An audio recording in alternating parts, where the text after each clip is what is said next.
ಓಂ ಶ್ರೀ ಗುರುಭ್ಯೋ ನಮಃ. ಶ್ರೀ ಹರಿ ಓಂ. ಈ ಕಲಿಯುಗದಲ್ಲಿ ನಮಗೆ ಕಾಮಧೇನು ಕಲ್ಪವೃಕ್ಷದ ಹಾಗೆ ಇವತ್ತಿನ ದಿವಸ ನಮ್ಮ ಕೈಗೆ ಸಿಕ್ಕಿರ್ತಕ್ಕಂತಹ ಒಂದು ಶ್ರೇಷ್ಠವಾದ ಗ್ರಂಥ ಅಂತಂದರೆ ಅದು ಶ್ರೀಮದ್ ಭಾಗವತ.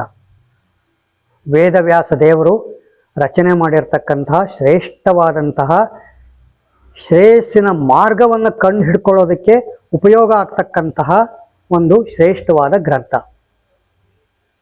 ಈ ಶ್ರೀಮದ್ ಭಾಗವತ ಅಂತಕ್ಕಂಥದ್ದು ಭಗವಂತನ ವಾಂಗ್ಮಯ ಪ್ರತಿಮೆ, ಅಂದರೆ ಶಬ್ದ ರೂಪದಲ್ಲಿ ಇರತಕ್ಕಂತಹ ಒಂದು ಭಗವಂತನ ಪ್ರತಿಮೆ.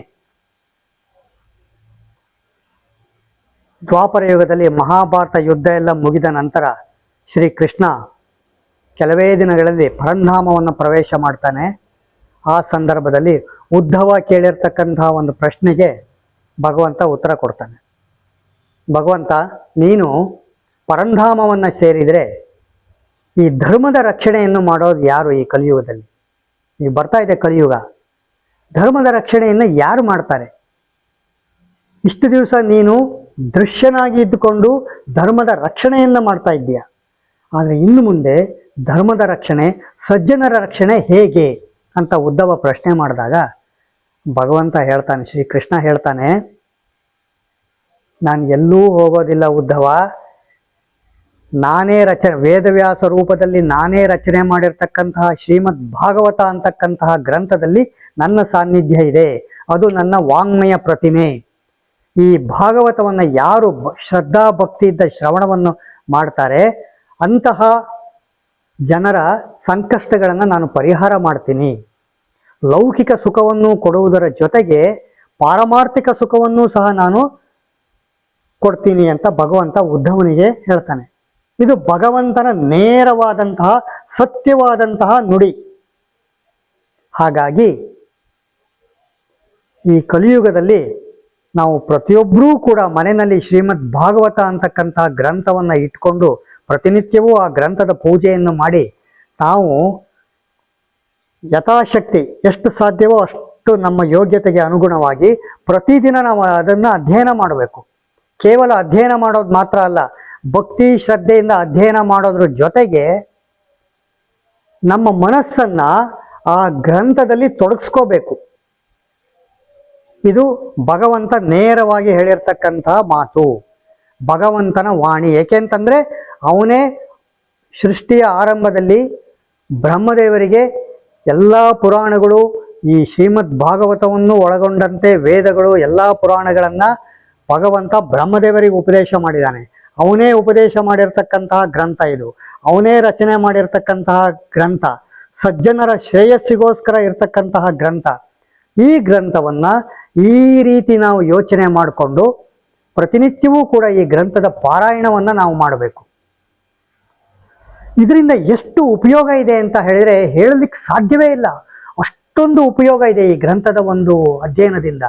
ಭಕ್ತಿ ಶ್ರದ್ಧೆಯಿಂದ ನಾವು ಈ ಗ್ರಂಥವನ್ನು, ಶ್ರೀಮದ್ ಭಾಗವತ ಅಂತಕ್ಕಂಥ ಗ್ರಂಥವನ್ನು ನಾವು ಅಧ್ಯಯನ ಮಾಡಿದ್ದೇ ಆದರೆ ಅದರಲ್ಲಿ ನಾವು ಪರಮಾತ್ಮನನ್ನು, ನಾವು ಅವನ ಮಹಾತ್ಮೆ, ಅವನ ಬಗ್ಗೆ ಚಿಂತನೆ, ಇವೆಲ್ಲವನ್ನೂ ಕೂಡ ನಾವು ಅಳವಡಿಸ್ಕೊಂಡ್ರೆ ನಮ್ಮ ಜೀವನದಲ್ಲಿ ಎಷ್ಟು ಉಪಯೋಗ ಇದೆ ಅಂತಂದರೆ, ಈ ಭಾಗವತ ಶ್ರವಣ ಮತ್ತು ಮನನ ಮತ್ತು ಅಧ್ಯಯನದಿಂದ ನಮ್ಮ ಜನ್ಮ ಜನ್ಮಾಂತರಗಳ ಪಾಪ ಸುಟ್ಟು ಭಸ್ಮ ಆಗತ್ತೆ. ಇದು ಮೊದಲನೇ ಒಂದು ಉಪಯೋಗ. ಮತ್ತೇನು ಅಂತಂದರೆ, ನಮ್ಮ ಪೂರ್ವಜರು 7 ತಲೆಮಾರು ಅಂತ ಏನು ಹೇಳ್ತೀವಿ, 7ಕ್ಕಿಂತ ಹೆಚ್ಚಾಗಿ ನಮ್ಮ ಪೂರ್ವಜರು ಏನಿದ್ದಾರೆ ಆ ಪೂರ್ವಜರಿಗೆ ಸದ್ಗತಿ ಉಂಟಾಗತ್ತೆ.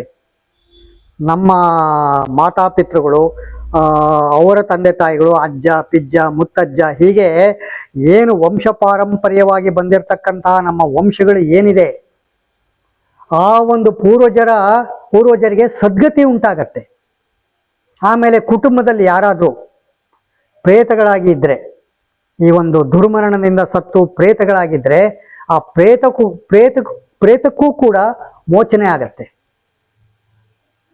ಅದಕ್ಕೆ ಭಾಗವತದಲ್ಲಿ ಬರುತ್ತೆ, ದುಂದುಕಾರಿ ಅಂತಕ್ಕಂಥವನು ಮಾಡಬಾರದ ಅನ್ಯಾಯಗಳನ್ನು ಮಾಡಿ ಕೊನೆಗೆ ಅವನು ಸತ್ತೋದ್ಮೇಲೆ ಪ್ರೇತ ಆಗಿರ್ತಾನೆ. ಅವನ ಅಣ್ಣ ಗೋಕರ್ಣ ಅಂತಕ್ಕಂಥವನು ಆ ಒಂದು ಭಾಗವತ ಕಥಾಶ್ರವಣ ಸಪ್ತಾಹದಿಂದ 7 ದಿನಗಳ ಕಾಲ ಭಾಗವತ ಒಂದು ಕಥಾ ಶ್ರವಣವನ್ನ ಮಾಡಿರೋದ್ರಿಂದ ಆ ದುಡ್ಡುಕಾರಿ ಅಂತಕ್ಕಂತಹ ಪ್ರೇತಕ್ಕೆ ಮೋಕ್ಷ ಉಂಟಾಗತ್ತೆ. ಹಾಗೆ ಪ್ರೇತ ನಿವಾರಣೆ ಕುಟುಂಬದಲ್ಲಿ ಏನಾದರೂ ಹೇಳ್ತಾರಲ್ಲ ಕೆಲವರು ಜ್ಯೋತಿಷ್ಯದಲ್ಲಿ, ಏನೋ ವಾಸ್ತುದೋಷ ಇದೆ, ಯಾವುದೋ ಒಂದು ಆಫೀಸ್ ಕಚೇರಿ ಇರ್ಬೋದು, ಮನೆ ಇರ್ಬೋದು, ಸರಿ ಇಲ್ಲ ಈ ಜಾಗ, ವಾಸ್ತುದೋಷ ಇದೆ, ಪಿತೃಶಾಪ ಇದೆ, ಪ್ರೇತ ಶಾಪ ಇದೆ, ಸ್ತ್ರೀ ಶಾಪ ಇದೆ ಅಂತೆಲ್ಲ ಏನು ಹೇಳ್ತಾರೆ. ಆ ಸ್ತ್ರೀ ಶಾಪ, ಪ್ರೇತ ಶಾಪ, ಪಿತೃಶಾಪ, ಸರ್ಪದೋಷ ಇವೆಲ್ಲವೂ ಕೂಡ ಈ ಭಾಗವತ ಕಥಾಶ್ರವಣದಿಂದ ನಿರ್ಮೂಲನೆ ಆಗತ್ತೆ. ಹೀಗೆ ನಮ್ಮ ಪೂರ್ವಜರಿಗೆ ಸದ್ಗತಿ ಉಂಟಾಗತ್ತೆ. ಪ್ರೇತ ಶಾಪಾದಿಗಳು, ಬ್ರಹ್ಮಹತ್ಯಾ ದೋಷ, ಪ್ರೇತ ಶಾಪ, ಪಿತೃಶಾಪ, ಸ್ತ್ರೀ ಶಾಪ, ಸರ್ಪಶಾಪ ಇವೆಲ್ಲವೂ ಕೂಡ ನಾಶ ಆಗತ್ತೆ. ನಮ್ಮ ಜನ್ಮ ಜನ್ಮಾಂತರದ ಪಾಪಗಳು ನಾಶ ಆಗತ್ತೆ. ಲೌಕಿಕ ಜೀವನದಲ್ಲಿ ನಮಗೆ ಸುಖ ಸಂತೋಷ ಸಿಗ್ತಾ ಹೋಗುತ್ತೆ. ಹಾಗೆ ಪಾರಮಾರ್ಥಿಕವಾಗಿಯೂ ಸಹ ನಮಗೆ ಸುಖ ಸಂತೋಷ ಸಿಕ್ಬಿಟ್ಟು ಮುಂದೆ ಕಾಲಾನಂತರದಲ್ಲಿ ಮರಣಾನಂತರ ಉನ್ನತ ಲೋಕಪ್ರಾಪ್ತಿ ಆಗತ್ತೆ. ಅಲ್ಲೂ ಕೂಡ ಸಾಧನೆ ನಾವು ಮಾಡಿದಾಗ ನಮ್ಮ ಈ ಭಾಗವತ ಕಥಾಶ್ರವಣದಿಂದ ನಮ್ಮ ಭಕ್ತಿ, ಭಗವಂತನ ಮೇಲಿನ ನಮ್ಮ ಭಕ್ತಿ ಪರಿಪಕ್ವವಾಗಿ, ಅತೀ ಪರಿಪಕ್ವವಾಗಿ ಅಪರೋಕ್ಷ ಜ್ಞಾನವನ್ನು ನಾವು ಪಡೆದು ಮೋಕ್ಷಕ್ಕೆ ಕೂಡ ಹೋಗಬಹುದು. ಹೀಗೆ ಇಷ್ಟೊಂದು ಪ್ರಯೋಜನ ಇದೆ ಈ ಶ್ರೀಮದ್ ಭಾಗವತ ಶ್ರವಣ ಮತ್ತು ಈ ಅಧ್ಯಯನದಿಂದ ಇಷ್ಟೊಂದು ನಮಗೆ ಉಪಯೋಗ ಇದೆ. ಹಾಗಾಗಿ ಈ ಕಲಿಯುಗದಲ್ಲಿ ಒಂದು ಕಲ್ಪತರು ಕಾಮಧೇನು ಅಂತಾನೆ ಹೇಳ್ಬೋದು ಈ ಗ್ರಂಥವನ್ನ. ಭಗವಂತನ ಸಾನ್ನಿಧ್ಯ ಇದೆ. ಹಾಗಾಗಿ ಈ ಗ್ರಂಥವನ್ನು ನಾವು ಭಕ್ತಿ ಶ್ರದ್ಧೆಯಿಂದ ಪ್ರತಿನಿತ್ಯವೂ ಕೂಡ ಅಧ್ಯಯನ ಮಾಡೋಣ, ಮನನ ಮಾಡೋಣ, ಚಿಂತನೆ ಮಾಡೋಣ. ಹಾಗೂ ಭಗವಂತನ ಮಹಾತ್ಮ್ಯವನ್ನು ತಿಳಿದುಕೊಂಡು ನಮ್ಮ ಕಷ್ಟ ನಷ್ಟಗಳನ್ನು ನಾವು ಕಡಿಮೆ ಮಾಡಿಕೊಂಡು ಮೋಕ್ಷದತ್ತ ಸಾಗೋಣ. ಶ್ರೀಕೃಷ್ಣಾರ್ಪಣಮಸ್ತು.